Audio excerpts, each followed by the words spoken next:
think she's lost Karula. She doesn't know where she is. Sorry, you want to know if she called out, would Karula hear her? Potentially, depending on how far Karula is away from her, but she's not going to call. She's not going to call out. Leopard cubs won't try and contact call to their mothers unless their mothers have initiated that call first. At least for the most part. Again, never speak in absolutes with leopards because they like to keep you guessing. But they generally are not going to call just because it's against their instincts. The key to a leopard cub's survival is complete secrecy, subtlety, and this is where this hyena was. I think, oh, Xongile, that was a dangerous move. If this is a hyena den, okay, hold on everybody, because she's going to disappear on us. Watch out, Chandre. Otherwise she's going to vanish. Thank you. Well done. We'll come back to that potential in a bit. But if we don't stick with this little monkey, we're going to lose her.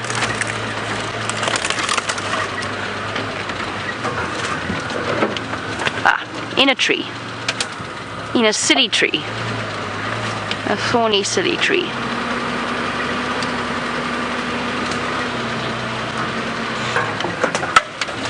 Oh, no, hold on. No, we're not. We're going somewhere else. Let's just hold off here.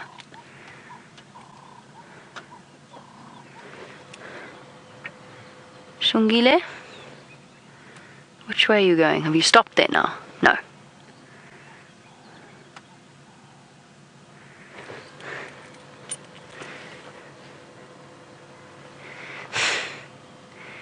She doesn't look at all phased. Completely comfortable.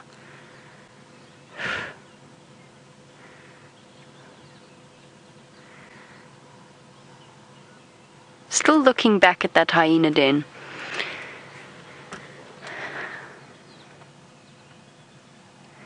It's all part of the learning experience, as nerve-wracking as it is for us. She's got to understand the way that everything fits into her world. And because the hyenas haven't been around, this is her first encounter with them. Not first encounter with hyenas, but first encounter with a clan being based around where she is. So she's got to learn this. She's got to learn how to handle it, and she's got to learn what a den site means.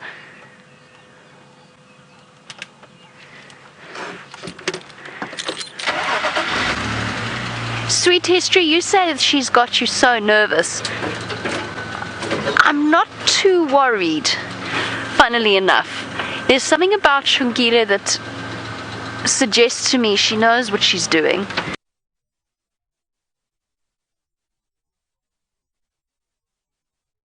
About her, and I think that hyena's moved off. Ooh. Sorry, Jigger. I somehow might feel more nervous if it were Hosana and not Xongile. And I mean, you see, even with a tree like that, which is a ridiculous tree, she's still capable of getting out. I'm just going to go forward ever so slightly.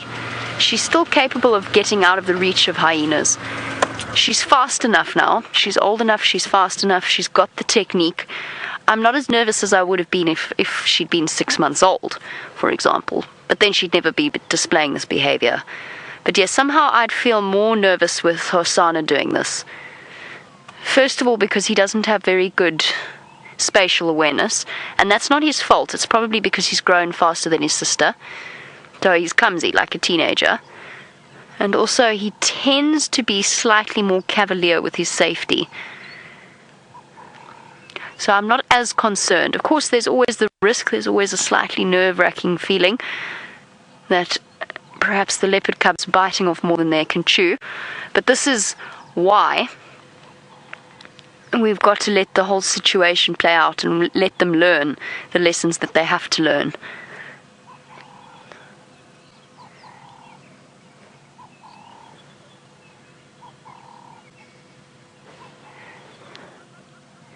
They do pick the strangest trees, these two.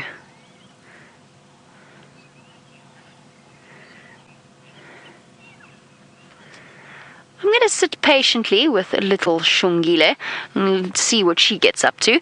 But I hear that Tristan has a surprise for you. Let's go find out what it is. We do indeed.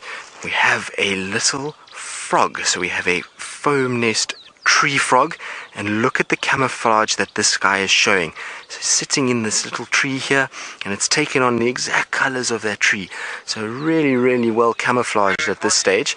These are frogs that are able to change the tone of their skin, so they have, much like a chameleon, they're able to work out what their surroundings are and then change accordingly. Now they can't change into any color they like. They really only have these kind of mottled grays, blacks and whites that help them blend on bark.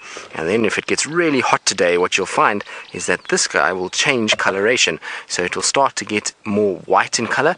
And the reason why is that it's going to basically try and reflect light so that it doesn't lose nearly as much moisture. You can imagine for a little frog like this, when the sun beats down, they end up losing a lot of the moisture that they carry, and they can dehydrate and die. So they change color to white to reflect the sun to be able to then survive off that.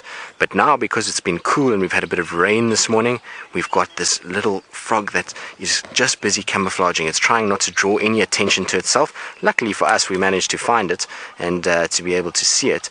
But isn't that incredible, eh? Amazing. Now you can see the little eyes there, beautiful silver color with that little slit through it. Absolutely incredible. Now the thing is, we found this little guy very close to a pan, so I'm not sure if you're a new viewer, you might not have seen them, but there are these little white balls of foam that I'm going to try and find later so that we can show you what it looks like. But that's why this little frog is here, is it knows that there's a pan close by, and when it decides to breed, it will go towards that a tree that overhangs on that little pan or water source, and it will create this little nest for its tadpoles. And so they're very, very at home in the trees, and that is why it is so close. But absolutely spectacular. I really like these guys. These are my favorite frogs. I have so much time for them. The fact that they can change the coloration and the little nest that they build, they are really super, super cool. Now, it's not a very big frog, but it is a frog that is sort of adult. This is not a young one. This is an adult frog. So Thomas, the differences between a frog and a toad, there are quite a number of them, but the easiest way to remember it or to know the difference between the two is probably the skin more than anything else. So the skin of frogs, as you can see with this guy, is very smooth skin, whereas a toad will have lots of little dermal bumps on it, so it'll have these little bumps all over the skin. Toads also tend to be a lot larger than what the frogs are. Frogs tend to be much smaller, and they'll have slightly different shape of the eyes. The toad tends to have a round pupil, whereas the frogs have these little slits in theirs. So those are the main differences, but like I say, the toads tend to have that bumpy skin, and that's really the easiest way to tell between the two of them. But this guy is so, so cool and very chilled with us. You can see, so absolutely incredible. And like I was saying, it is an adult, so it's not a baby frog, it's not a small one. This would be about the size that they will be breeding. They can get slightly bigger than this, but this is about that size. And it's a little bit smaller than what you would expect, because it's actually tucking itself in as much as possible. So if you have a look, its little front legs are tucked in under its body, the back legs are tucked in, and that's because it's trying to camouflage. So it's trying its utmost best to be as small as possible, to make its profile much smaller, so that when it sits on this branch, nobody notices it. Luckily for us, we have Eagle Eye Herbie, you can see these things, and spotted this for us. So pretty incredible spot from him again. So it's not only the big cats that he can spot, he can also spot these little camouflage frogs, which is pretty incredible. Alright, so while we watch this little frog for a little bit, we're going to go back to Jamie, who's, I believe, with Xongile, who's also tucked herself up in a little tree as well. Tucked up in the tree, but not quite as small as that a tree frog that Tristan has found for you. There's a sudden change in Xongile's body language, which is I think directly related to the kudu alarm calls that I can hear just a little bit to the west of us. So I think it could well be Mum on her way back to find her errant daughter. Not the first time she's collected Hosana and then had to go back for Xongile. Hey, where are you going? Or not. Or she's just going somewhere else. onto a better tree. I really thought she was going to go the other way. I don't want to lose Xongile, so I'm not racing off towards those alarm calls. I'm just going to sit and watch the way that she behaves. She's still looking back at the den every now and again. Let's just reposition now that she's up safely. That's a piddly little tree, Xongile.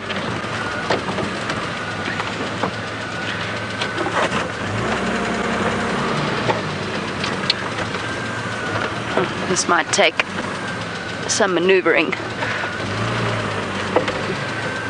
Alright, I'll just duck. Watch thorns. Where'd she go?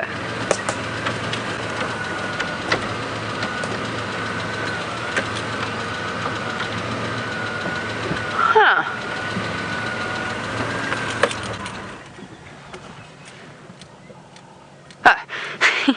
There she is. Head popped up, and now dashing off to the next tree. She's having a marvelous time. Jumping from tree to tree, exploring, testing out her skills, her strength, investigating all of these termite mounds, probably that are filled with the scent of hyenas. And she's up to something.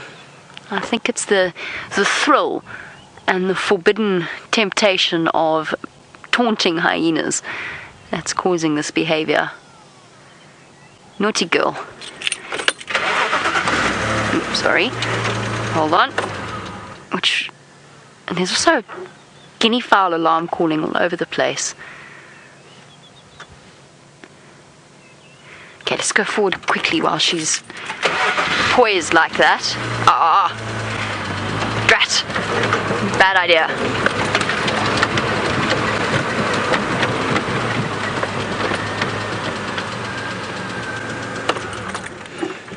Very interesting question from Justin on the subject of our little leopards and their voices.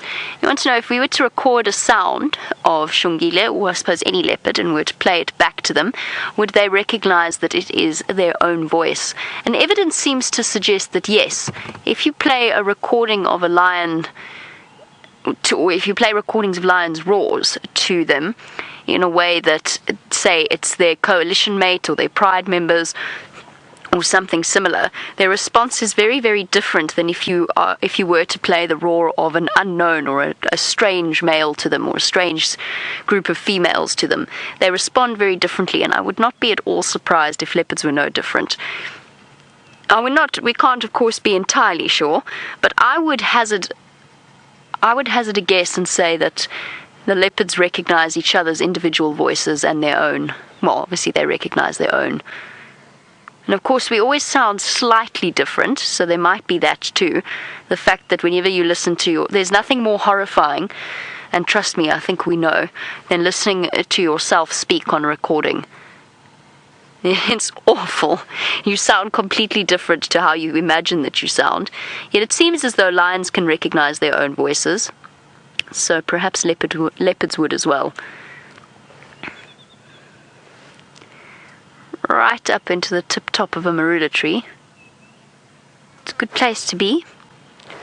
No, stable flies. I object to you flying into my eyes. Right, let's try and get around her. I wonder if she's going to go to sleep. Those guinea fowl are frantic.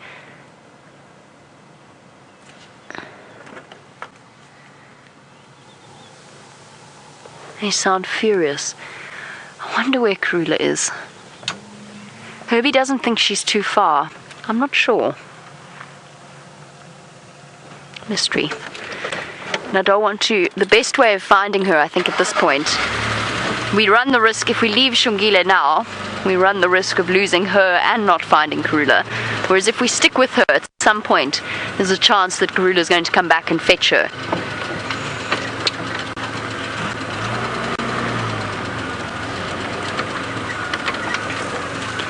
While we shuffle around all of these trees, get ourselves a better spot, let's go across to Tristan, who's got a really beautiful mantis to show you. Indeed, Jamie, we do. We have a beautiful little flower mantis, and it's sitting on one of these Waltherias, and just below it has landed a beautiful butterfly as well. So we have the butterfly and the mantis together, and both of them are here on this little Waltheria, which is the same that the caterpillars that James is busy growing. It's the same plant, and they're busy flowering at the moment, and that's why the butterfly is here to come and get that beautiful nectar. You can actually see it using its long proboscis to get into that flower and to get to the nectar that is inside there and the pollen. Isn't that incredible? Absolutely beautiful. And off it goes. But the mantis is here, busy camouflaging. You can see it's got these really intricate little patterns on it, and it's probably sitting in wait for a male. Looks like a little female. She's got quite an enlarged abdomen, so it does look like a female. Difficult to tell though, because it's not fully grown just yet. It's still getting to size.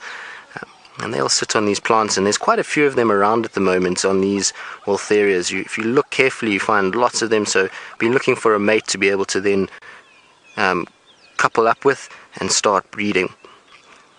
But isn't that incredible? The markings on this is just so insane. Really, really, really interesting. You can imagine how well that camouflages on these little plants. It actually takes really looking quite hard to find them.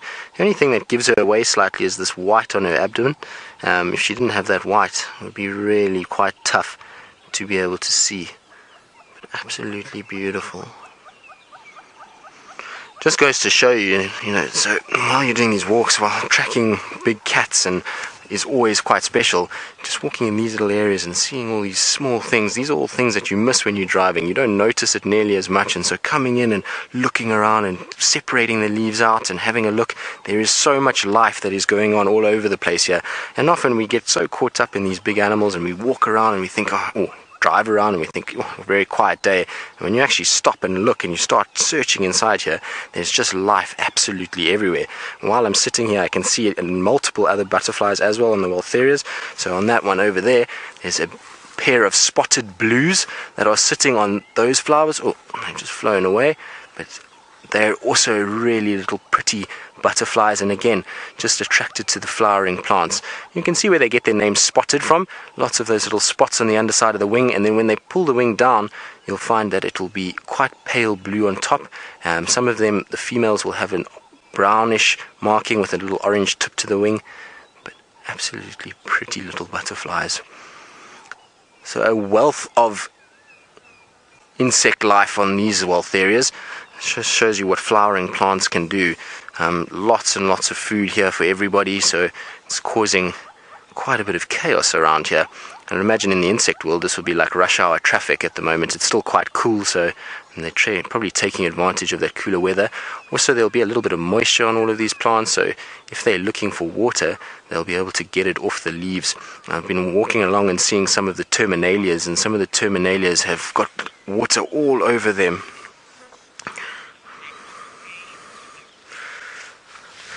So, Swapna, the flower mantis, it could potentially prey on the butterflies. I have seen them eat butterflies before, so it is possible, and it's maybe why it's here. It knows that these flowering plants are happening, and the butterflies are coming in and they can grab them. So, yes, very much so. I have seen them eating these butterflies. That cria that we saw very close to it is probably a little bit big for this mantis. It will be targeting more these little spotted blues that we saw now. They're a little bit smaller than that cria, and it will be much easier for it to manage. But yes, mantises are predatory insects after all, so if a butterfly wanders too close, then for sure they'll grab it and then consume it, which will be quite interesting to see. I was saying just now that there's lots of water on the terminalia leaves, and actually there's a terminalia right here, and if you have a look, you can see all the droplets from the rain on the leaf itself that haven't been absorbed yet. So if you were out here stranded and you'd had a morning like this, rather than drinking out of these horrible little puddles, you'd be able to take the leaf and gain all the water from that, and you'd be able to drink it and you'd be perfectly fine. And if you actually just spend time on this tree here, you'd be surprised how much water you would glean off of this. You can see every little leaf has got water on it, and that is really fresh water. It's just fallen out of the sky this morning, so it is absolutely perfect and healthy to drink. So just shows that there's lots of ways of surviving out here. There's also, in this time of the year, so many foods available that you would have actually quite a feast this morning should you want it. And after this rain, a little bit of rain that we had this morning, even though it wasn't much, I'm sure we're going to see lots of flowers and lots of life exploding out, and even some of the trees might start fruiting again, which will be really good. So we're just going to go and check along. We've been looking at all of these muddy wallows and trying to see any signs of any animals or tracks or anything like that. And so we're just checking along. And while we're doing that, we're going to go back to Jamie, who I believe is still with Xongile, and she's still up to shenanigans up and down trees. On the subject of shapes and patterns of the coat, the leopard, of course, has one of the most beautiful. And Xongile is indeed keeping us entertained with her shenanigans. Up and down this tree, finding a comfortable position, finding an uncomfortable position, snapping branches. Still staring back at that hyena termite mound. I don't want to call it a den. I've decided I'm tired of trying to search, not tired of trying to search for hyena dens, just we don't seem to be getting it right, so I'm not going to call it a hyena den just yet. A place where a hyena was sleeping, let's call it that. She's still looking back at it. I wonder if she can't hear something we can't. She can hear something we can't. Something like, I don't know, for example, cubs calling underneath or moving in there. She's just glancing off in that direction constantly. Those kudu alarm calls have stopped. I still think it's Karula, and I still think she's a little bit further than we thought she was. And Xongile just got left behind because she's being a teenager. I've seen it now quite a few times, following Karula, trying to lead the two cubs somewhere, and one of them gets distracted, the other one wanders off and goes to sleep, and then doesn't see where they go to. I think they're giving quite a handful for her at the moment. Are you happy now? Are you comfortable? I don't think so. I think you're going to get down again.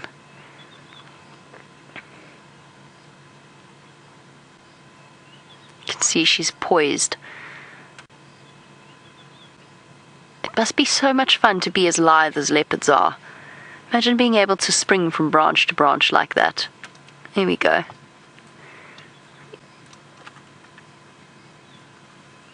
Bravo. Beautifully done. Your mother couldn't have done it better herself. No, Xongile. Why are we going back towards the hyena mound again?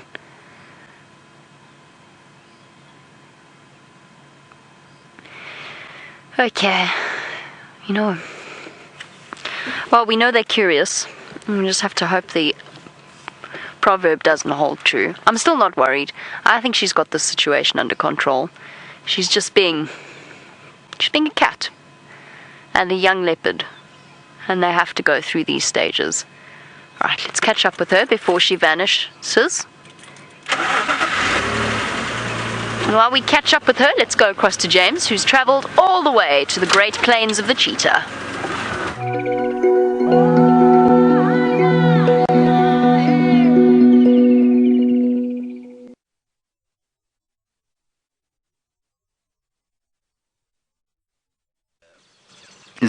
The village weavers, yes, that are suspended above Djuma Dam on Cheetah Plains. And they're having a wonderful time.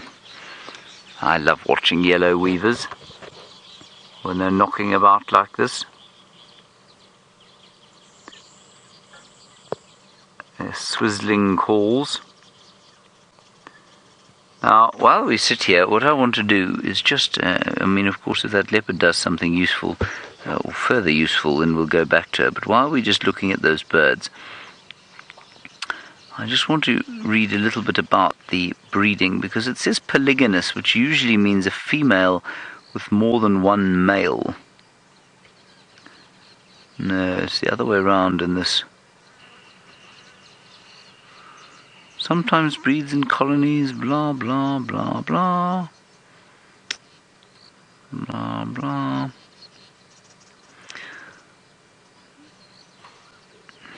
No, there's a male. Apparently the male can build one or two different nests and sort of attend to more than one female.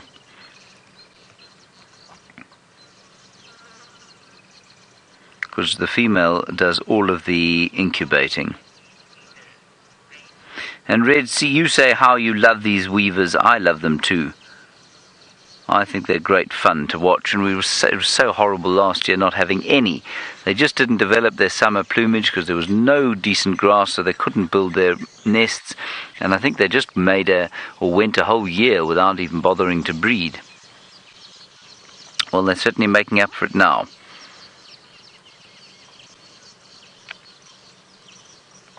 Yeah, the polygynous there refers to the male. So the male can build more than one nest and fertilize more than one female who will then lay eggs in his nests. The male does the incubating exclusively.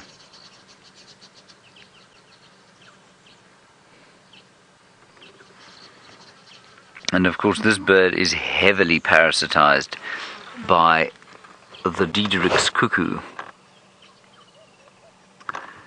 Now what might be very nice here, because we've got to the stage that much of the breeding has probably been completed, it would be fascinating to see if there wasn't a juvenile Diederik's cuckoo sitting in amongst this lot, masquerading as a weaver.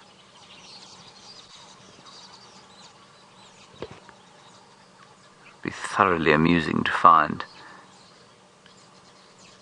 Not sure how long they stay with the weavers after they've hatched, though.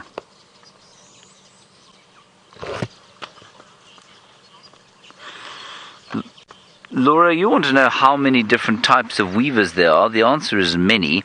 In this area we get, that's a stupid answer of course, but I'll give you a decent answer now. In this area we get the village weaver, the southern masked weaver, possibly the lesser masked weaver, the red-headed weaver, the red-billed buffalo weaver, and sometimes the thick-billed weaver. So that's 6 that we get here.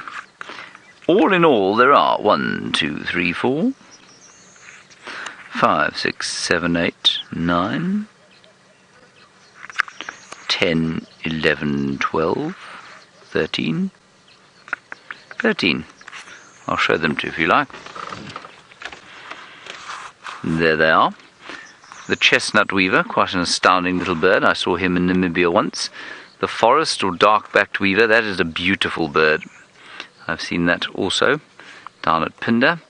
There, the Cape weaver, unsurprisingly seen in the Cape. The olive-headed weaver I have not seen. That's that one there. That's 4 of them. There's the yellow or golden weaver. I've seen him before, also at Pinda. Spectacled weaver. We might get those here too. Spectacled weaver can be found here, so that's 7 that we could find here. Brown-throated, large golden, and then there's the thick-billed that we get here. Sometimes, not common.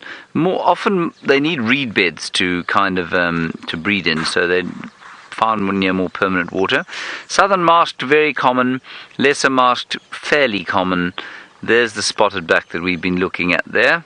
You can see it's got, well, spots on its back. It's the village weaver, is its proper name. And then the red-headed weaver we've seen here. And that's pretty much it. That's 12, isn't it? 1, 2, yes, 12 weavers. In total, 7 of which we get here. David, they nest in the same tree largely because, or probably for 2 reasons. They're communal breeders, which means that there will be a lot of competition, and it makes that competition a lot easier if they're all together. They'll do it for security as well, David, and also because nesting sites are limited. So the village weaver likes to nest over water, and trees, appropriate trees, the right kind of trees that are hanging over the right kind of water body are obviously not very common. So all of those reasons will contribute to them nesting communally. They will mob predators together.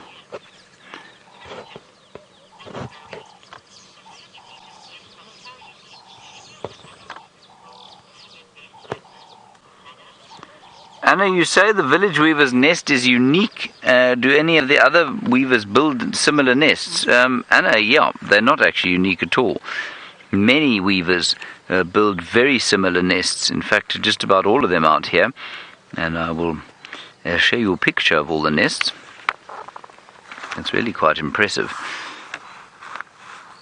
See, they're called weavers, of course, because they do these weaving nests. The red-headed weaver makes a very untidy sort of thing like that. But the spotted-backed or village weaver, there's him there, and he may or may not have that tunnel. Sorry, that's the one I'm pointing at there. He may or may not have that tunnel, but you can see if we move up this way, the very intricate nests that they all make. There's the masked weavers. Look at the thick-billed weaver. It's an astounding-looking thing in between the reeds. So they all are very good at making these sort of secure, warm-looking homes. Very nice, except the red-billed buffalo weaver, of course, which just makes those enormous stick nests in the side of trees or over water, as they do at Chitwa. Right, I think we're going to move on from here. Ooh, are we? Oh, Dina, you say why over water? I don't know if the babies ever fall in water. I suspect probably not, Dina. But over water, because it's an excellent way to stop predators getting there. So, your predators are only going to come from one side, if that's the case. And, snakes and things are going to be reticent about trying to approach them from the water. I think that's probably largely the reason that they build above water. And often in a big thorn tree, and I think the thorns also to protect them from snakes, because boomslang and tree snakes would love to go into these nests and grab the little babies. Right, Tristan has managed to find himself some clay.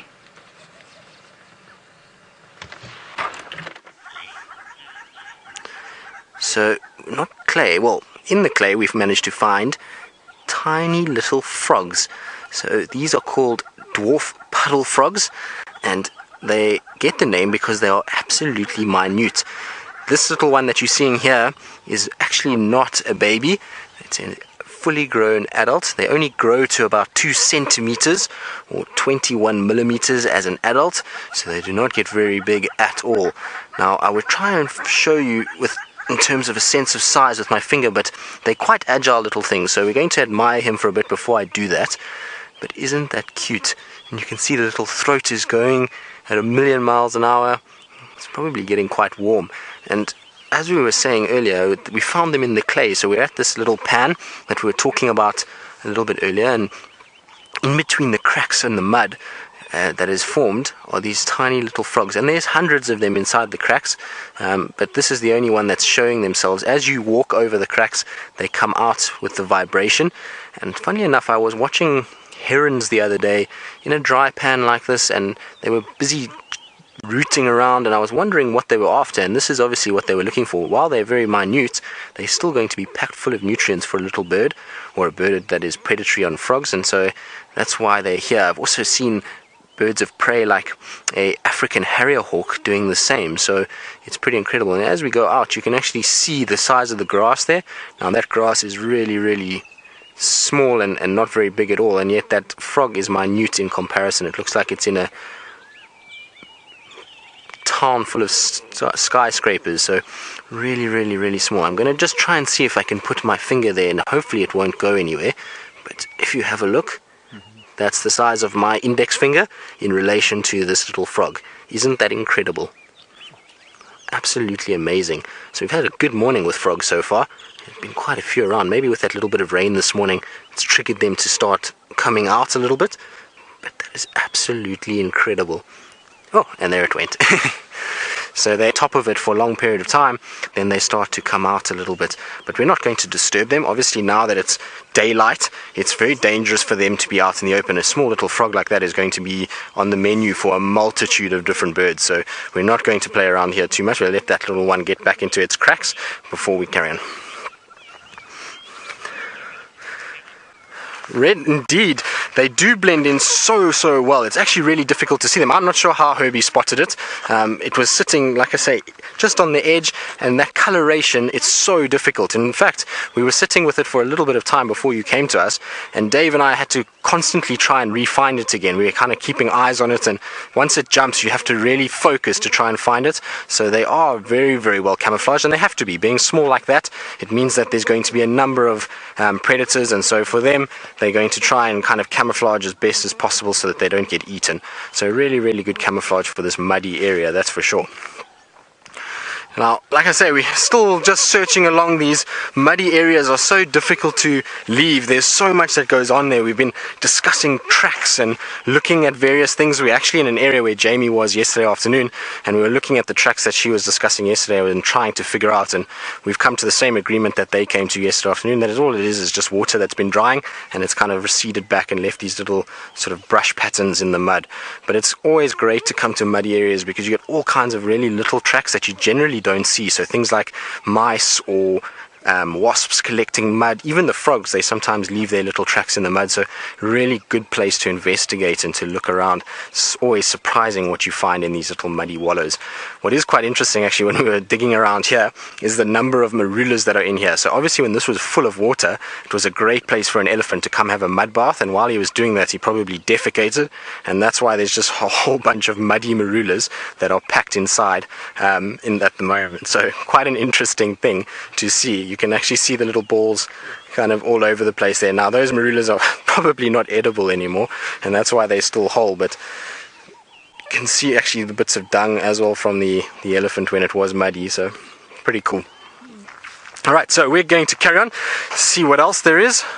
Like I say, there's so many little things this morning. We're getting very sidetracked. We're kind of moving around and looking and trying to see if there's anything, and there's just been life everywhere this morning, and it's, like I said, probably from the rain that we had this morning.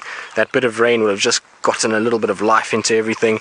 You'll find the insects, sometimes when rain starts, they know it's a good time to start breeding because there's going to be a wealth of flowers, and it's going to be really quite nice to find food. So that's probably why we're seeing so many small things. Obviously the leopards this morning were also pretty incredible too. Now these kind of areas here where you've got lots of dead trees are always good places to look as well. This sort of dying, decaying matter is always a great place to check around. You often find scorpions in the bark areas, and you'll find millipedes eating the broken down leaf matter. So checking along these areas is always really good. What is quite noticeable as we've been walking is the amount of butterflies this morning. We've had so many. As I say that, there's a whole bunch flying in front of me. Got some spotted jokers, a brown veined white as well.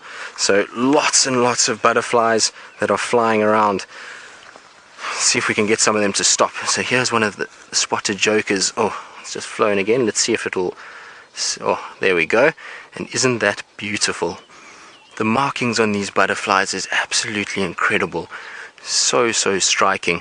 It's why butterflies are probably more studied than moths. Moths tend to not have the same kind of coloration, and given that moths are active at night, they tend to not be as easy to study. But the butterflies are so pretty and brightly colored that a lot of entomologists or people that are starting to get interested in insects always start with the butterflies just because of how pretty they are. They're also not as fast flying, and they tend to sit like this one does. But isn't that beautiful? Those oranges are incredible. Now, the orange and black coloration that you see there is all to try and deter predators from eating them. Because these butterflies are right out in the open, they know that a bird is going to see them. So something like a roller, lilac-breasted roller, would be sitting here and sees this butterfly flying around, and the butterflies are no match in terms of flying speed for the bird. So that bright orange and black coloration is called aposematic coloration, and it's basically trying to deter that predator from eating them. It's warning them with bright colors that are oranges, blacks, reds and blacks, greens and blacks, blues and blacks, all those combinations, to try and then warn those things that I'm not tasty, I either taste bad or I'm toxic to you. So it's a really clever way of doing things, and you find that you'll find a number of insects that have that kind of coloration just to try and deter them, predators, from eating them. Some of them aren't actually even toxic, but they will try and fool everybody. All right, so we're going to go back to Jamie with Xongile, who I believe is in another tree. She seems to have been climbing all morning. She's going to be quite a tired girl by the end of today, but let's see how she's doing. She must indeed be exhausted, because if you have a very close look at this pile of spots behind the leaves, you might notice something peculiar. There is one tail dangling there on the left, and there is another one swishing up every now and again on the right. And that's because, surprise, surprise, there was a reason she was looking in the direction that she was, and it wasn't necessarily just the hyenas. Hosana is here as well. And just in case you thought she was exhausting herself all on her own, now she has the pleasure of her brother joining her once again. And the two of them have been keeping us thoroughly entertained, bouncing from tree to tree, and essentially being young. I don't know how else to describe it. They're just young and so full of the joys of this morning. I don't quite know what's happened here, if they've fallen asleep gathered together, or if it's just a minor break in playtime. There's Hosana's tail, twitching and curling. I don't know where he came from. He came out of nowhere, but he looked thoroughly overjoyed to see his sister.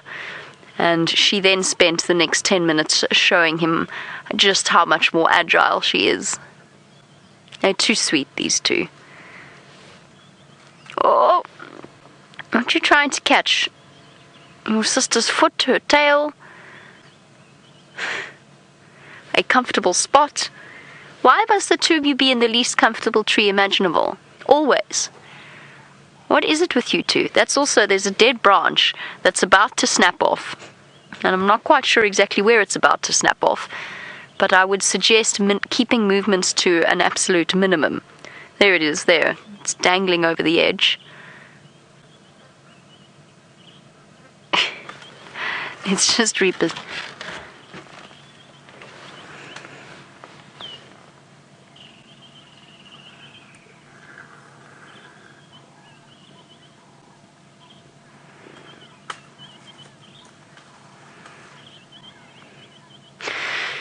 We've got a very interesting and very in-depth question from Shamrock, which is essentially, how do we measure the impact? Because over the last few days, we've spent quite a lot of time with these guys on foot. We've spent quite a lot of time with them from the vehicle. And I think let's keep watching them, because they could come tumbling out of this tree at any second. But Shamrock, by the way, Shamrock, I haven't heard your name in a while. It's lovely to hear from you again. Shamrock essentially wants to know, what impact do we have by habituating these animals? Is there a noticeable improvement? Does it benefit the species as a whole? It's a very, very good question, because it raises all sorts of points. Ideally, in an ideal world, I think we would all love for these creatures to live completely free, wild, and unimpeded, without any human interference whatsoever. Unfortunately, the realism in that sense, the chances of that in that sense are... it's impossible for that sort of utopia to exist. But I know what you're saying. I mean, is there an argument to say perhaps we shouldn't approach them on foot in the way that we do? Perhaps they shouldn't be as comfortable. Luckily for us, we know that they grow out of that level of comfort. As soon as they reach adulthood, the adults will no longer have that seriously confiding nature, and we know that from just experience. You'll find that with all young animals, they tend to be more curious than others, whether it's rhino, buffalo, anything like that. They show a slightly, even tortoises, slightly more easily habituated nature than the adults, and they tend to grow out of it. The hyenas do as well. We've never ever had an incident where an adult hyena has come and chewed on our vehicle tires, yet the cubs try and do it all the time. So the question is, what benefit does it have? If it doesn't have any major harm on them, I think the biggest benefit, and we've been over this before, and Shamrock, I'm sure this is the relatively obvious answer that you thought of, and not quite what you were looking for, but the more these animals relax around us, and the more people can come and enjoy their presence, the more chance there is that this land will be preserved so that tourists can come and see them, rather than being converted into farmland. And I know it sounds like a sad justification, but in a way, the animals are paying their own way in terms of keeping this land as it is. Ideally, of course, we wouldn't have it that way. But tourists get to come and experience these magic moments and get to share in that connection with the wilderness that every human being seeks out in one way or another. And at the same time, in a country that is full of all kinds of socio-economic problems like South Africa is, it provides a very, very, very important source of jobs, source of finance, that if it were otherwise, it would be converted into something else to make people money and to give them jobs and so that they can support their families. Do we have a major impact on their development is another question. I don't think so. I mean, in terms of the leopard cubs, I don't think that in any way we see... The branch just snapped, and Xongile is clinging on for dear life. Oh, now she's trapped in the fork. Ouch! My back hurt at the thought of that. Oh, Hosana's got the upper hand for once. Nope, never mind. Xongile's regained it again. I don't know how she managed not to fall out of the tree there. Interrupted our serious, profound discussion. It doesn't place them more at risk of poachers, because these are probably some of the safest leopards on the planet in the Sabi sand. The amount of protection, and that's the other thing, tourist money that goes in can then be spent on money protecting these creatures. And it doesn't, as long as the guiding is careful and very ethical, it can't have that majorly negative impact on them. It's basically enhancement, it's entertainment for the cubs, watching these human beings approach on foot. And they're comfortable regardless, so the argument that might make them a danger to human beings, I don't think holds any weight. I don't think that they are likely to become a danger to humans unless they're old and injured, in which case that would have happened anyway. She's hissing at him. She's right up at the top of this apple leaf, and it really is bending alarmingly beneath their weight. Shamrock, does that answer your question, kind of, or were you thinking in a slightly different direction? Please feel free to let me know. It's a very interesting discussion, and it's one that we think about regularly in terms of the ultimate welfare, not just of these individuals, not that we don't love Xongile and Hosana, but the conservation of the species as a whole, and perhaps raising awareness and getting people to fall in love with them and showing that they have individual personalities can only surely be beneficial to their future. Stable flies! One just bit me on the eyebrow. How are you doing back there, Genre? Also covered in them. Alright, you two. How are we going to I think we better actually stick with our position, to be honest. I'm not sure that I can improve it any further by shifting around. I think we'll stay where we are and just watch the two of them clamber about their apple leaf.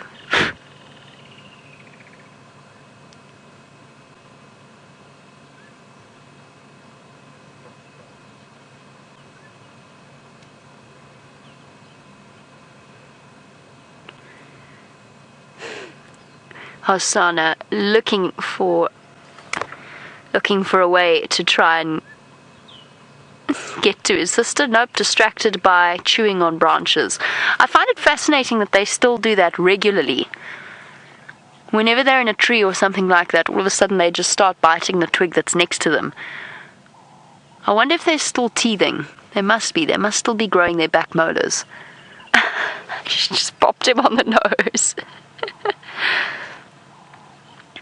Ooh.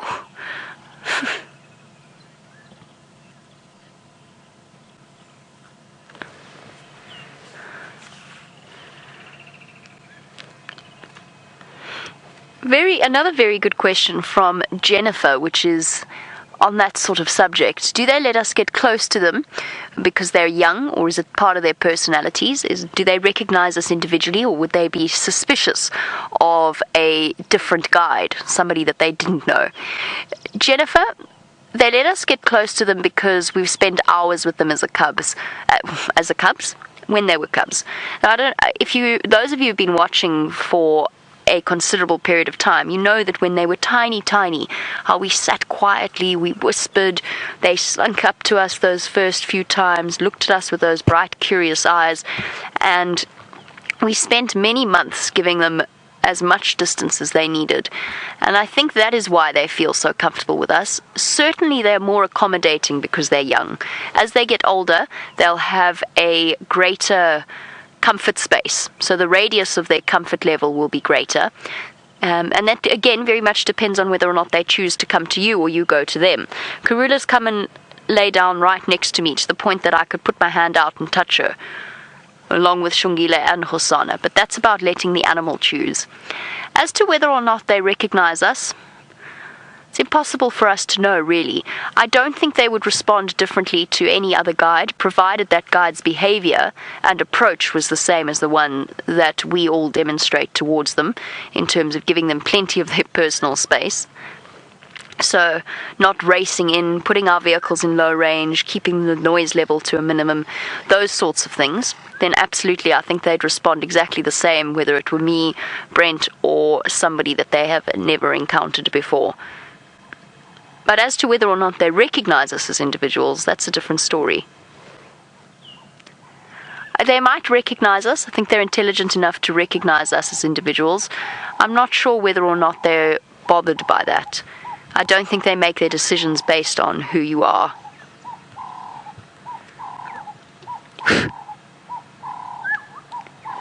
But who knows? We certainly don't know everything that goes on in the minds of these creatures. Why, for example, Xongile has decided to step on the broken branch again. You silly goose.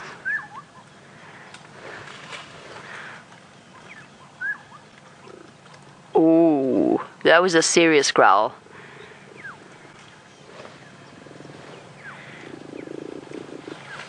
Hey, somebody's getting cross. I think Xongile is, because she's suddenly on the bottom and she's about to fall.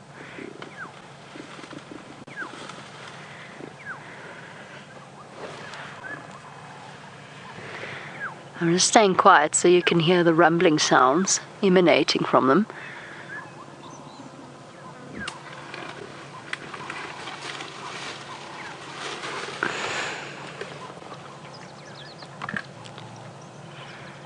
Victory is Hosana's. Xongile is defeated and has to return to the safety of the ground. And now that the victory has been, or the battle has been decided, let's go across to Bushwalk, who's having an amazing morning. We are, Jamie. We're having an absolutely incredible morning. Dave and I have just been talking about it.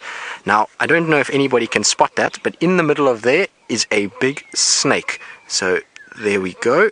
There is a black mamba sitting on the branch there. And now this black mamba caused lots of commotion. The reason we found it is that all the birds were going crazy, and so we came to investigate, and we were thinking maybe it would be an owl or a snake of some sort, and we sat here looking, and eventually Herbie managed to spot this snake in that tree, and that is absolutely unbelievable. It then took Herbie about 10 minutes to explain to Dave and I where the snake actually was. Neither of us could see it. It is so difficult to see. What an amazing spot it is. Now the snake looks really full, so I wouldn't be surprised that it somehow managed to grab a bird somewhere in here. The black mambas often do that. They go into trees like this and they find nesting birds and they grab their chicks. So it's possible that it's grabbed a bird, and that's why the birds were going so crazy. Now that the snake has settled down a bit, the birds have all settled down and we're not having too many sort of alarm calls going on. But it is a really big snake. It's got a big thick body, so I'd imagine it's all curled up at the moment, but this mamba probably is at least 2 to 3 meters long, somewhere there, just judging by the thickness of its body. Mambas tend to be really long snakes and not too thick, but this guy's got quite a big thick body, so he'll be quite a big boy when he comes out.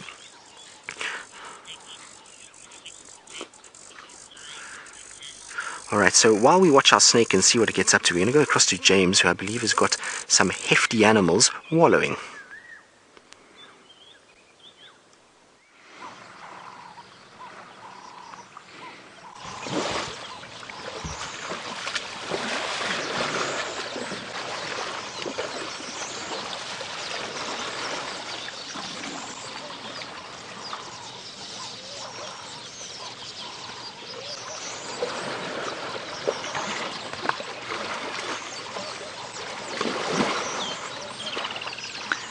I'm getting nothing from them. I've sent 3 messages now. So we're still sitting with the snake at the moment, and it's just poised there, watching around. Like I say, if it has had a meal, it's just going to be sitting digesting. I see there's a couple barbets that have just arrived as well, so there's a crested barbet making its way towards that snake. It's just on the right-hand side there, and it's probably just watching, just seeing what this snake is up to. And if the snake starts moving, you'll find there'll be this explosion of calling again. You can actually see the crested barbet out in the open on the dead tree now, so he's come right out there, and it's just busy watching what's going on. They really are quite pretty birds as well. But like I say, if that snake even attempts to move, you're going to find all the birds coming back again and calling and making a whole bunch of noise to warn everybody what's going on. There was even a squirrel in the mix here as well. He was up there and shouting as well. So this poor snake has had a busy morning. I think it's had a tough time of it. And I suppose if you are going to eat everybody else, then deservedly so. Alright, so I believe James is sorted out and he's still with his Ellies in the water, so we're going to go back to him. We're live. Hello everybody.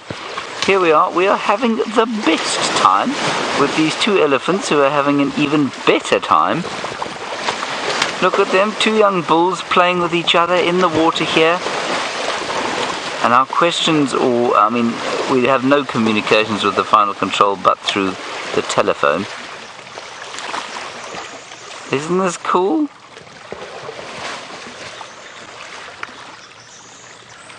This is very, very special.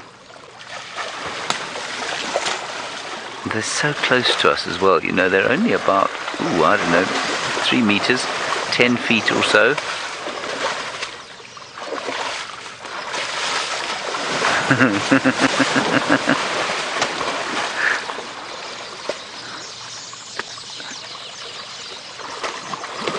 How cool is this? 2 young bulls, probably about, maybe 12 years old each. They have not even looked at us as we came in here. Oh, they're just having the best time.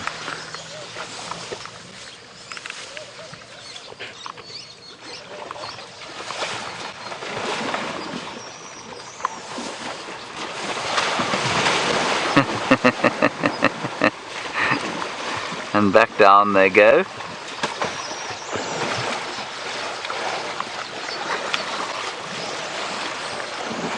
And way in the background I think I can hear a sort of a hippopotamus somewhere in this water.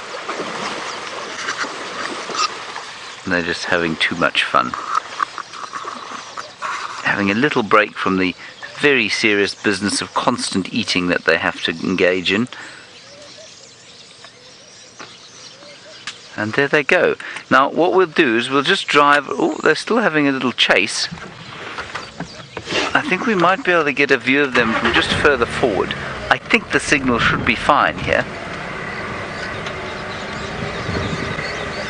And then there was the rest of the herd sort of behind the other side there. Let's just pull in here.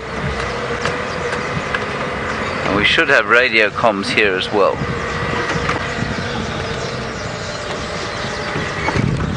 Now there is a hippopotamus here. I can see great amounts of wave in the water. Yes, I can hear you now, Rebecca. Now, the elephants have moved off. You still see them, Craig? I think they've gone off. But there's a hippo in here somewhere. I can see that the waves in the water indicate a hippo that has submerged relatively recently here. And then a great number of other village weavers up in this tree here.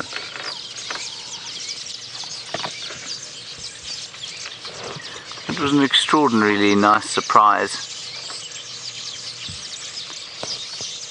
to have all of them,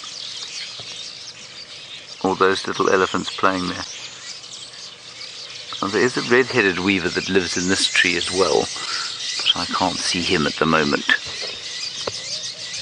I suspect the comms may have gone again. Rebecca, just keep testing. And they're still building their nest, which is quite late in the season. Oh, I think we've lost the comms.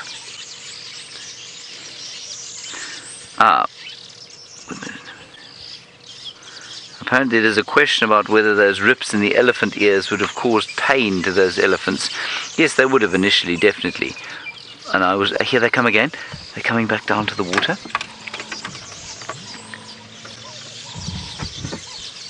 They would have initially, but I don't think now anymore. They heal. And it probably is from a thorn.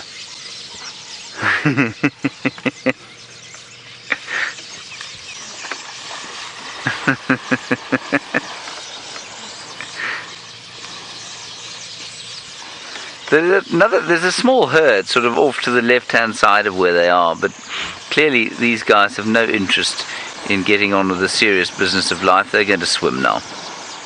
Oh, this is wonderful. Let me sneak. No, I can't sneak forward. I'll drive into the water. Is that alright, Craig? That's fairly decent.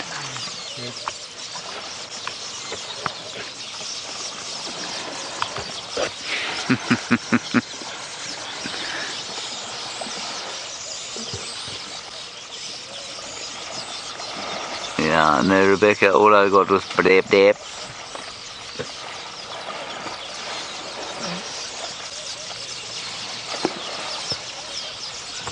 Oh, this is just beautiful.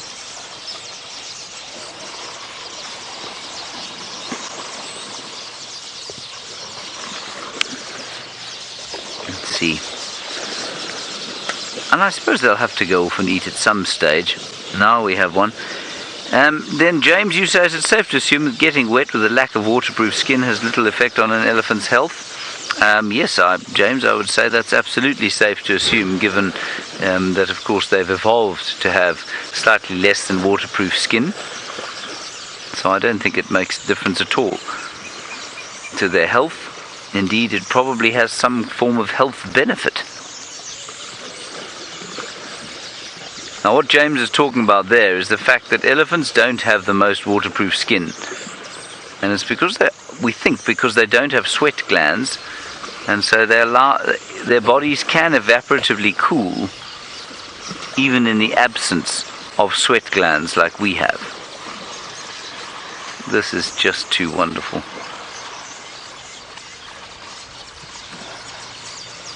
This is purely playful behavior. There's nothing else involved here. There's no seriousness. There's no need for them to be doing this. Well, I mean, I suppose there is. It helps them to get strong and big and, prepares them for life. But they're just having fun now. Yes, I've got you now, Rebecca. That won't be for long, though. Let me just move back a bit here. This is great.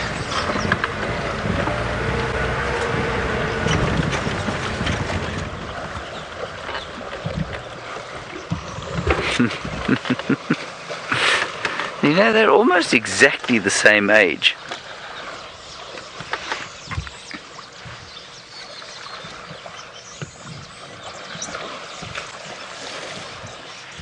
Almost exactly the same age. And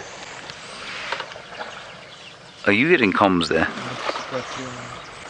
That's interesting. Craig's getting comms. I'm not getting comms.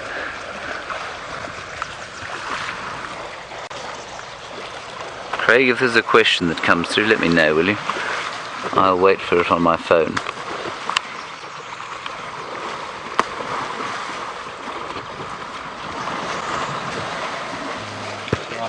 Check your volume.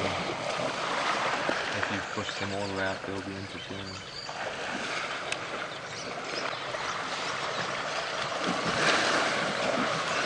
I haven't changed the volumes at all.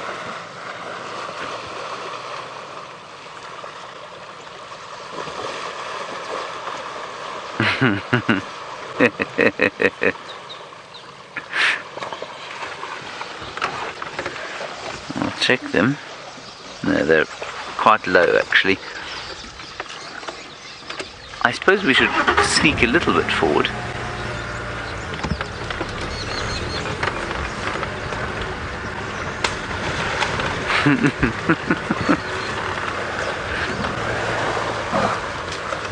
Hi guys. Are you having a fun time?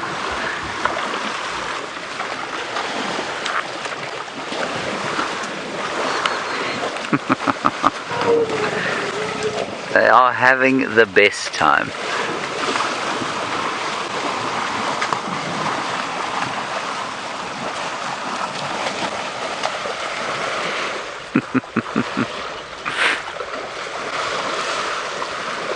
Splashing and pushing and grabbing, stabbing with the tusks.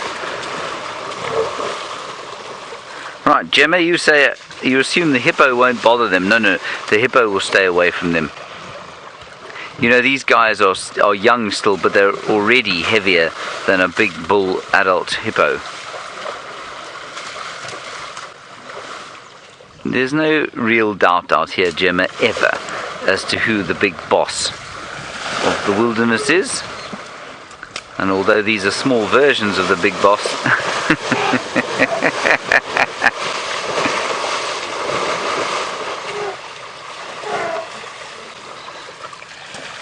and now the one on the right is tossing mud on himself. This is just great.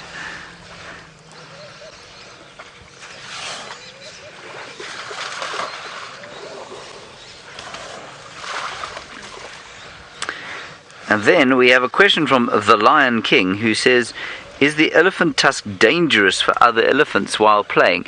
No, you know, of course they're used for defense and they're used to attack each other sometimes, but at this age, very much not.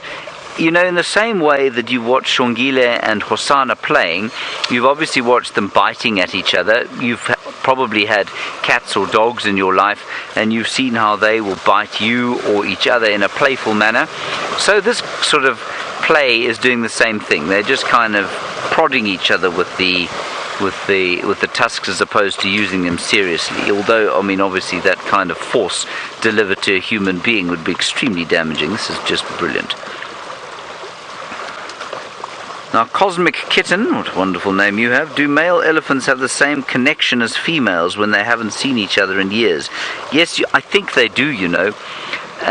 We're pretty sure that they recognize each other very effectively, and we're therefore pretty sure that they will... Yeah, I mean, they'll be able to recognize each other. So do they have a connection? Well, of course, male connections aren't nearly as strong as the female connections, but they do have connections. And so, yes, I imagine they're pretty powerful. And there was another nice question there. Oh, you say Catherine. Catherine, you say... Elephants have perfected snorkels. They certainly have. This is just too wonderful. Let's go back a bit.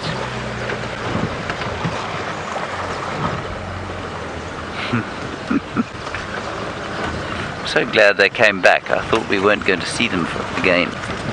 One of them now gone straight, completely clean under the water. They are just having the best time.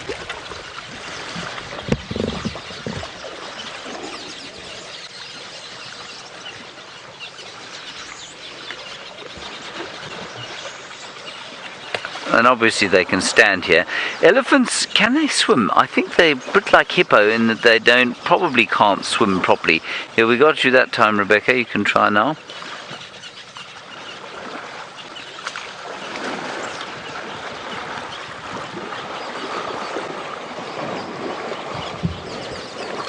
Alright, we're going to go back to Jamie with the leopards now. I'm not going anywhere from these elephants.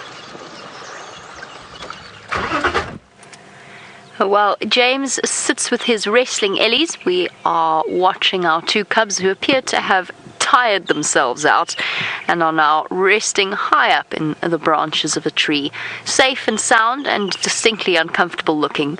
Both of them have taken opposite sides of this large nkuhuma tree, or brown ivory tree, and have settled on either end on the thinnest branches they could possibly find.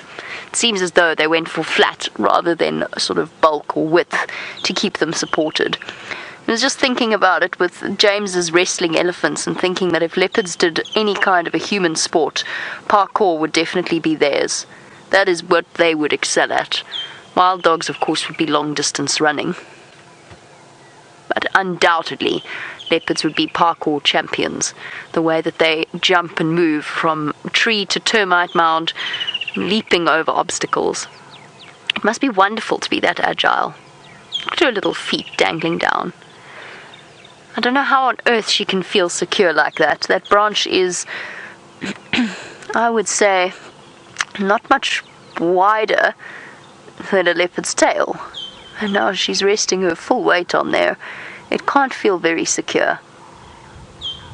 Nevertheless, she seems to be happy.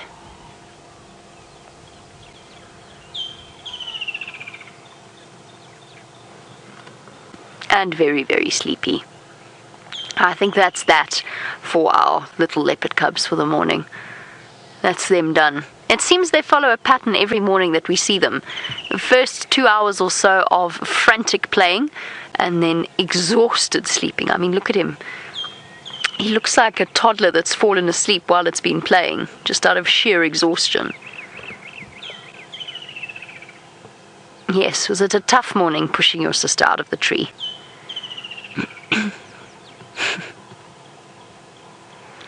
Dangling paws, keeping themselves up nice and safe and high.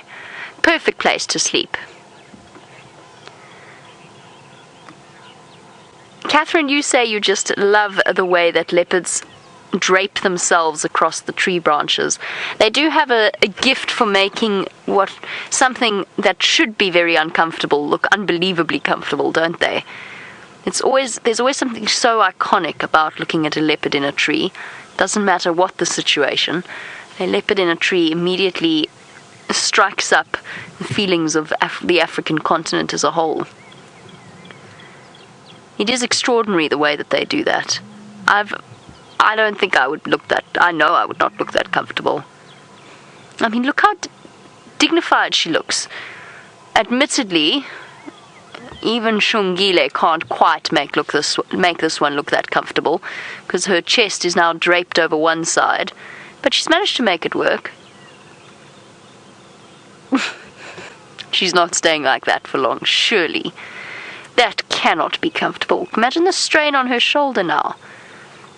It's holding up, that and her back legs are basically holding up her entire body. No, Xongile. Silly girl. To be fair to them, there isn't actually another tree that looks as comfortable.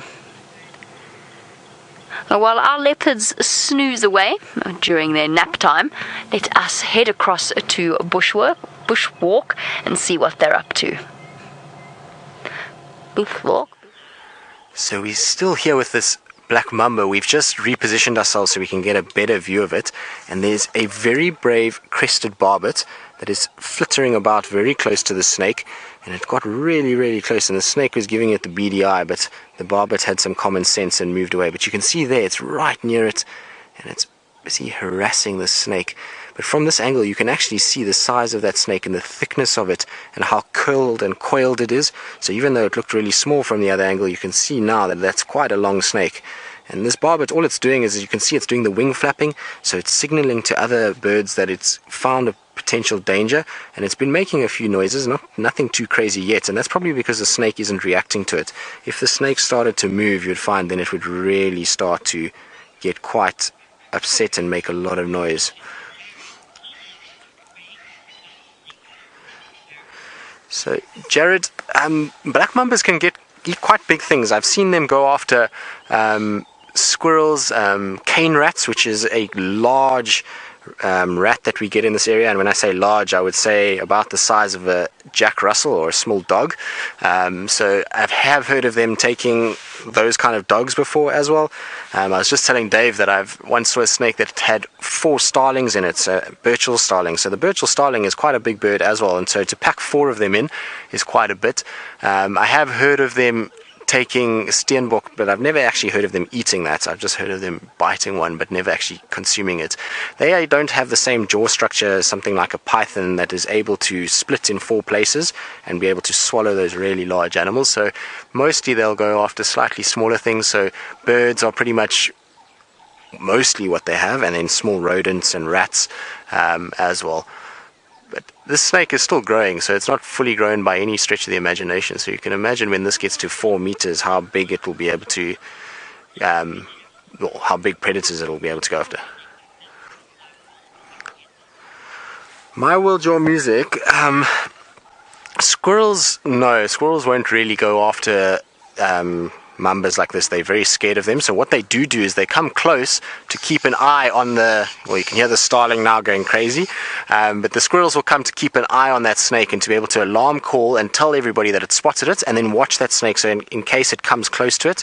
Also, if the squirrel has a home in this tree where it's got young ones, then it's definitely going to try and shout as much as that snake as possible to try and chase the snake away. So they don't actually confront them and try and bite them or chase them in that regard. They just try and make a lot of noise so that the snake gets irritated and then moves off and knows that the element of surprise is gone.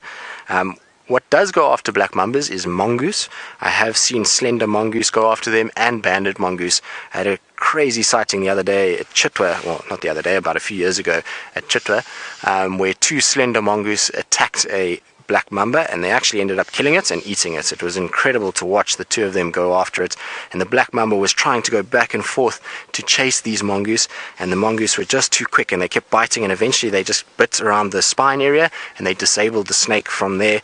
And once the snake was disabled, they then got it by the head and crunched down on their head and killed it in that way, and they then dragged it off and ate it together. But it was really quite something to watch those mongoose and how fast they are, because this snake, even though it's really docile right now and it's just lying curled up, it is actually an incredibly fast snake. Herbie and I were talking about it when we were discussing how we've seen people being chased by them and they're running at full speed and the snake keeps up with them. So it's a fast snake, and to watch those mongoose move around them and be able to bite the snake without getting hit was pretty incredible to watch. So you can see the birds are now getting vocal again. So the starling has seen the crested barbet fluttering its wings, and that's the starling that's making all the noise. It's now warning everybody, I've seen this predator, be very careful if you're flying or landing anywhere near this tree. And for the snake, like I say, at the moment it's not hunting. It seems like it's got quite a big belly, so it's had a meal at some point, whether it's a baby bird or a baby squirrel or something like that. It's not massive, but it definitely has a bulge there, so it's just sitting to digest. And you'll probably find with that rainy morning that we had, it just came up into the canopy to be able to get a bit of sunshine just to warm up. Remember, they're cold-blooded, so they need the heat of the sun to be able to be active, and so it's just warming itself up.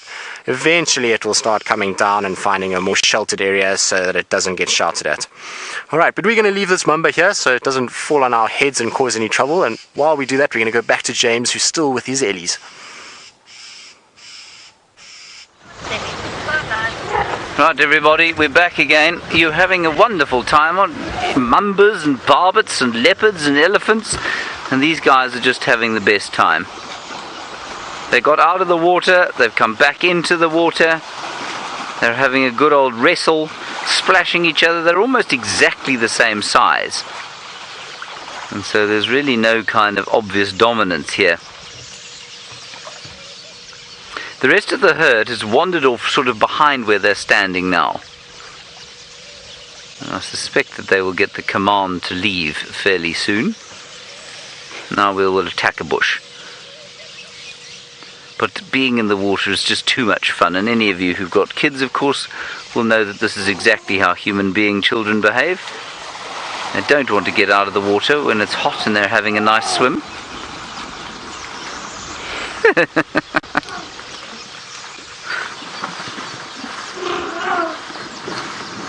And I don't know if you can hear, but they're trying to trumpet at each other, but I think because the insides of their noses are so wet, I think they're struggling to make proper trumpeting noises.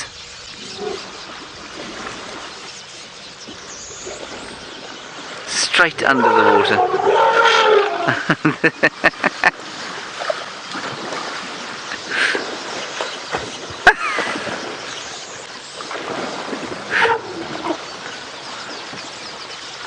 Ridiculous stuff. They're displacing large amounts of water here.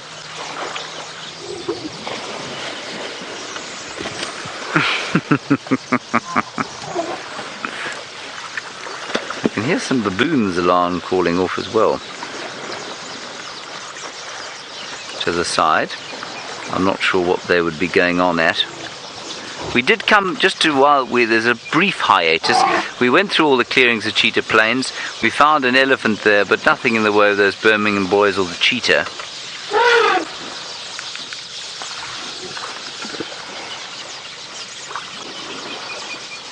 Right, a couple of questions coming in via the WhatsApp.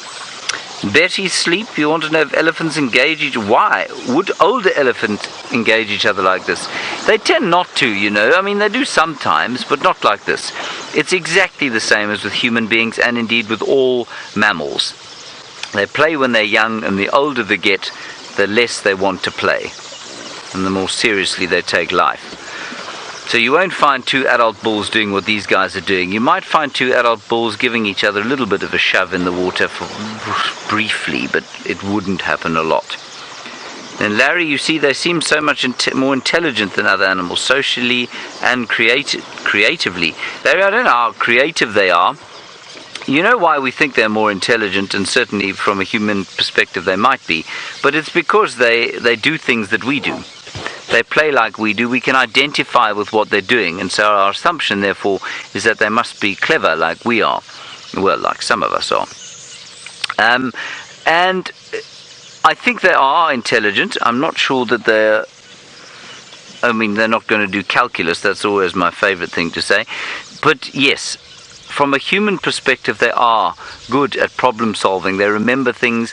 They remember each other.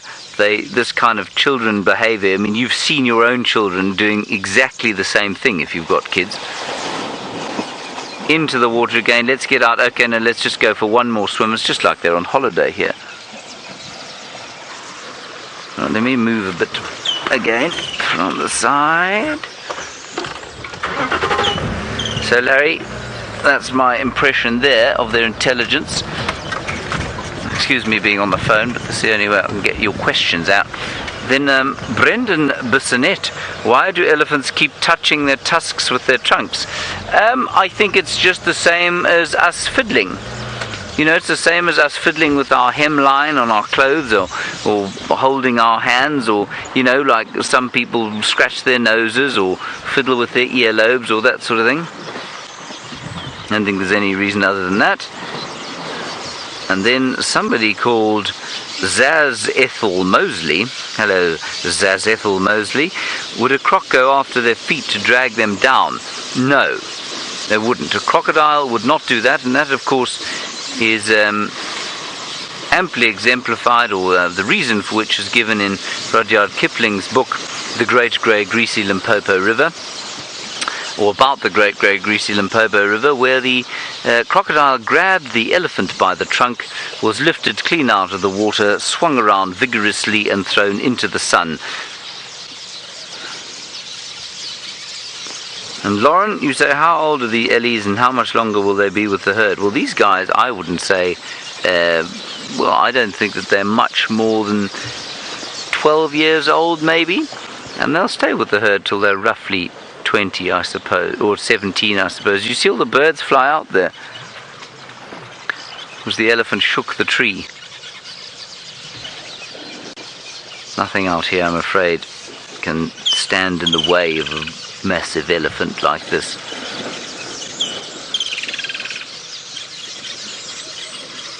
The only danger that these chaps face would be from a very, very large pride of lions, if they happen to be very weak. But otherwise, their only care in the world is finding enough food to eat. And you can see, clearly not a major care for them right now. And back in again. Now kicking, that elephant is kicking a weaver's nest that's fallen there. Now stamping it into the water.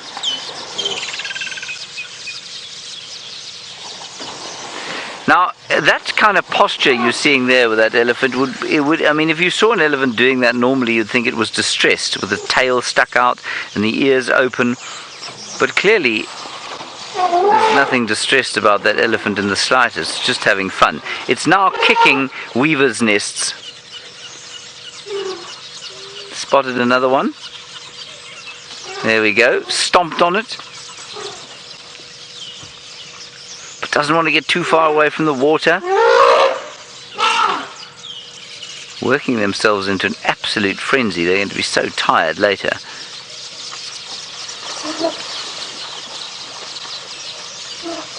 Spinning around.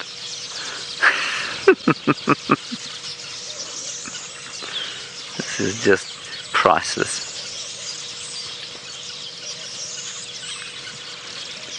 All the while the weavers get on with their lives, watching what we're watching, thinking, good grief, what a bunch of idiots these guys are.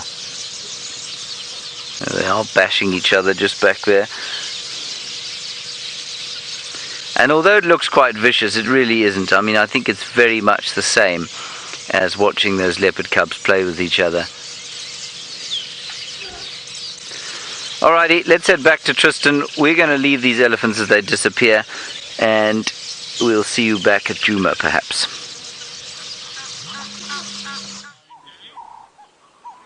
So we've managed to come across probably my favorite caterpillar or larvae out here in the bush. It's called a dice moth, and isn't that the most beautiful thing you've ever seen? It is absolutely incredible. It's got these beautiful, beautiful colors, those whites and maroons with that orange head, and then these incredible little sort of hairs that stick up with these flattened ends to them. Absolutely amazing. So they are quite common out here. We see them a lot, and this will eventually pupate into what's called a dice moth. And the dice moth, unfortunately, has nothing on its larval stage. It's not nearly as pretty as this, but it gets its name because it will have these little black dots on the wings that it basically uses as false eyes, and so that's where the name dice moth came from. But it looks like it's quite interested in the camera, and now it's coming towards my hands. Now, these little hairs that it has on it, while they're not massively toxic or anything like that, they will irritate the skin, so I don't really want him to touch me. And you can see how it uses its body to inch its way along. It's a typical caterpillar movement, and it's trying to work out where to go. So I'm going to put it back down. I don't want to stress it out in any way. We just picked it up. It was on this branch to start with, so we're just going to put it back exactly where we found it and let it carry on. Now, while we were sitting here with this dice moth, I can hear monkeys and baboons going crazy just to our south here, so I would imagine that that could be maybe Karula or maybe Tingana, one of those two that is around. There is some pans a little bit south of us, and I think they were having a nice drink there because the monkeys called for quite a long time. It's just a little bit too far for us to get to, and I know Jamie's still busy with the cubs, so that's at least a good place for us to follow up this afternoon. Like I say, it should be promising. I can still hear the monkeys chattering away, but they're not really as intense as they were earlier, so whoever it is has now probably found themselves some shade and is maybe lying down.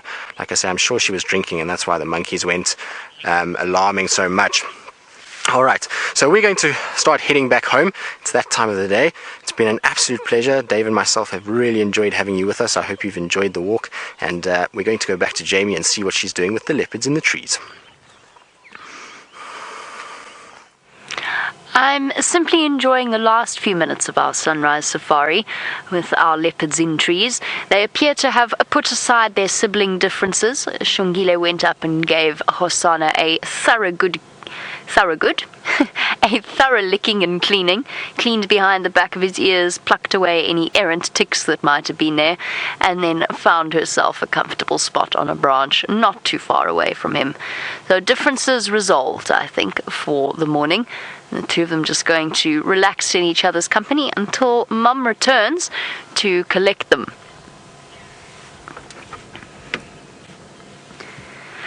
Jared, you want to know quickly what stops leopards from interbreeding with their siblings? It does happen occasionally, every now and again, but the way that nature has devised a plan in order to avoid that is that the females stay within their natal range, their mother's natal range, their own natal range in their mother's area, and the males tend to move away from where their sisters and their aunts and their mothers have set up territories. So they tend to disperse quite far. It can be up to hundreds of miles in the case of certain young male leopards. Oh, that was so close. She so nearly fell out of that tree. The branch that she was leaning her weight on snapped. Oh, Shungi, that can't have been a very nice way to, not a nice surprise at all. What a horrible way to wake up. The look of surprise on her face was priceless. Shame, girl. Well, you did pick a very silly tree to go sleep in. Yes, go steal your brother's spot. That's a good plan. He definitely got the better deal. And just like that, it seems as though we have reached the end of our sunrise safari. I think we can have high expectations for this afternoon's sunset safari. Who knows, might locate those hyenas. We're definitely going to spend more time with these leopards. Fingers crossed they're still here. And of course, head across and see whether or not there are any lions about as well. So definitely stay tuned for our sunset safari in a couple of hours. But now it's time for us to do our goodbyes. As Tristan said, it is that time of morning. So thank you to Xongile, as always, for his wonderful camera work. I'm sorry I called you VM at the start of Drive. Thank you to Rebecca and to Kirsty in Final Control, and most importantly, a big thank you to all of you for joining us. It simply just wouldn't be our live safari experience if we didn't have all of you watching, sending through your questions and your comments. They make our day, and I hope they make these leopard cubs made yours. We'll see you later, everybody. Have a fantastic day.